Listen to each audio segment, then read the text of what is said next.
Hi, Adi. Can you tell us your full name and why you are attending the agritecture workshop today? My name is Adi Neuman.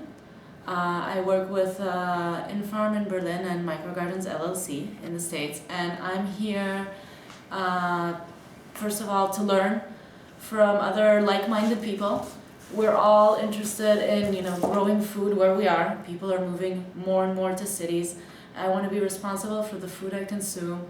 I don't want to feel like somewhere out in the country, far away, someone is toiling away to make food that will arrive at my doorstep 5 days later, not as fresh as it was when it was cut. And because population is growing and cities are becoming more and more populated, we need all the farmers. We need those somewhere right out anywhere, and we need us in the city to start taking responsibility and taking action to produce more food, because we can't feed 6.5 billion people today. How are we going to feed 9 billion people in 2050? That's right. What kind of challenges do you see happening in this kind of endeavor, in the industry or in the urban farming in general?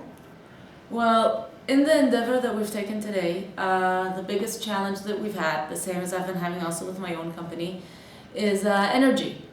You want to produce, the cheapest energy to buy is electricity, but you don't want to be burning fossil fuels to produce the food. It all contradicts each other, so you want to get much better energy, but the more eco-friendly energy is less common in the city, which is where we want to be growing our food.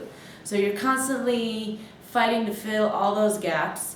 Hopefully the government will be, the one to start putting in the systems to transfer the energy from where it's produced better to the people in the city who can put it to good use, to further our costs.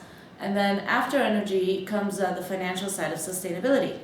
It's very easy to think of a lot of wonderful ways to give back to the community, because we're all so passionate about that, and we're sitting there and we're throwing great ideas that at least 2 or 3 of them I'm gonna incorporate into like my next round of focusing our efforts in our own community. But then you have to make a profit, otherwise you can give to the community for a year or 2 years and you're gone. So then the minute you start finding the rooms for the sustainability, it goes on the back of the community. And it goes back to the same as the energy. There's a certain bridge which we as people, as consumers and growers, cannot do. I can't go out there and start putting the cable lines for the energy from the windmills to come to me. So it's that last step of responsibility that we're waiting for the government or for the powers that be to take, to allow us to really move into the liberation that we're all envisioning now. So energy and finance are the biggest bottlenecks, you think? Finance, yeah, energy and finance, but finance is really bottlenecking us in the energy place, because there's no lack of finance for produce.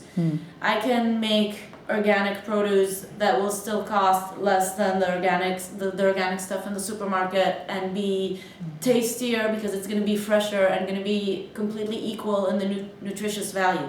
So there's no lack of funds for the actual produce. It's just in the sense of getting the energy to the places where we want to grow.